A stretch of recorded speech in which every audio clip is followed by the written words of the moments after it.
1962 సంవత్సరం జనవరి 10వ తేదీన ఎన్ దానియేలు గారు చేసిన ప్రసంగం.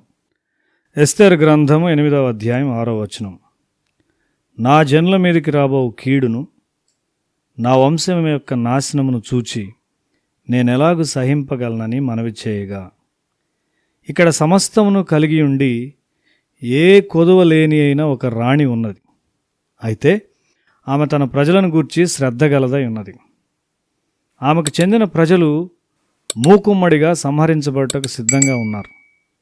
ఆమె కూర్చొని తన ప్రజలు నాశనం చేయబడటను చూస్తూ ఉండలేదు. ఆమె రాజు పాదముల పైబడి కన్నీటితో అతన్ని వేడుకొన్నది. ఆమె రాజ్యంలో ఒక ఉన్నతమైన స్థితిని కలిగి ఉన్నది. అయినప్పటికీ ఆమె హృదయంలో భారముతో ఉన్నది. ఆమె తన ప్రజల కొరకు కదలింపబడినది. ఆ దినముల్లో పిలువబడకుండా రాజు సముఖమునకు వచ్చుట చాలా ప్రమాదకరమైన విషయం. రాజు తన దండమును చాచకపోయినట్లయితే ఆ వ్యక్తి చంపబడతాడు.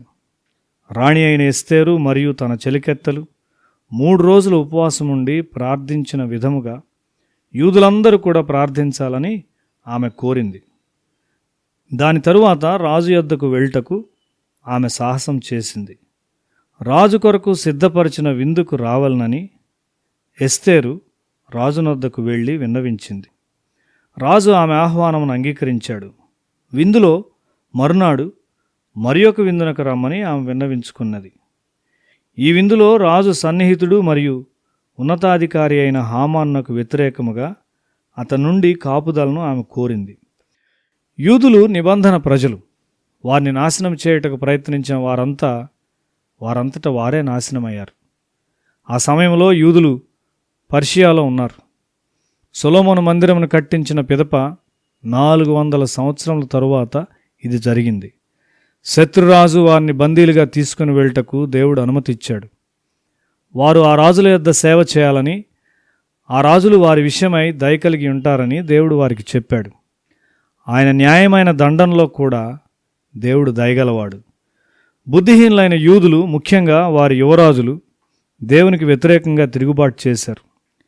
విలపించు ప్రవక్త అయిన ఇర్మియాను వారు అమర్యాదగా చూశారు. వారు దేవుని మాటను తృణీకరించారు. వారు వారి ప్రతిఫలమును అనుభవిస్తున్నారు.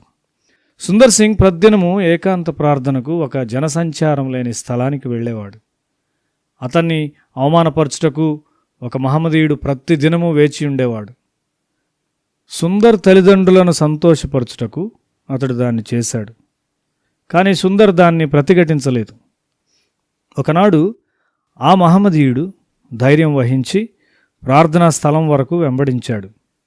అతడు సుందర్ బైబిల్ను తీసుకొని యేసును దూషిస్తూ బైబిల్ను విసిరేశాడు. సుందర్ సింగ్ అతనికి జవాబు చెప్పకుండా తన బైబిల్ తీసుకున్నాడు. 3 దినముల తరువాత సుందర్ సింగ్ ఆ మహమ్మదీయుని ఇంటి ప్రక్కగా వెళుచుండగా ఏడ్చుచూ ఉన్న శబ్దం విన్నాడు. అతడు లోపలికి వెళ్ళి కలరా వ్యాధితో మరణమునకు సమీపంగా ఉన్న ఆ మహమ్మదీయుని చూచాడు. నీవెలా ఉన్నావు అని సుందర్ సింగ్ అడిగాడు. అందుకతడు, సుందర్ సింగ్, నీవు అదృష్టవంతుడవు. ఎందుకనగా నీవు యేసును అంగీకరించావు. నేను నరకపు మంటను చూస్తున్నాను. యేసు దూరంగా ఉండడాన్ని నేను చూస్తున్నాను. అయితే నేను ఆయన్ను పిలవలేను అని అతడు జవాబిచ్చాడు. ఆ విధంగా చెప్తూ ఆ మహమ్మదీయుడు మరణించాడు. రాజులు, యువరాజులు గర్విష్ఠులైనప్పుడు దేవుడు ఏం చేయగలడు? వారు యెరూషలేమును విడిచి బందీలుగా వెళ్ళవలసి వచ్చింది. రాజుల కుమారులు వారి కన్నుల ముందే చంపబడ్డారు. అయితే వారు బందీలుగా ఉన్న దేశంలో వారిని దీవించదనని దేవుడు చెప్పాడు. వారు బందీలుగా ఉండు కాలం ముగియ వరకు వారు ఇండ్లు నిర్మించుకొని క్షేమంగా నివసించవలసి ఉన్నారు. ఎస్తేరు కన్నీటితో తన ప్రజల కొరకు ప్రాధేయపడినది. మన ప్రజల కొరకు మనకు కన్నీరు ఉన్నదా? రాజు ఎస్తేరు విన్నపమును అనుగ్రహించాడు. రాజముద్ర ఆమెకు ఇవ్వబడింది. పర్షియా సామ్రాజ్యంలో ఉన్న యూదులందరి నాశనం కొరకు రాజముద్ర క్రింద హామాను ఒక ఆజ్ఞను ప్రచురపరిచాడు. అయితే ఇప్పుడు ఎస్తేరు కన్నీటితో ప్రాధేయపడిన తరువాత మొదటి ఆజ్ఞను తారుమారు చేస్తూ రాజముద్రతో సామ్రాజ్యంలోని అన్ని రాష్ట్రములకు గొప్ప వార్తను త్వరితగతిన పంపించాడు.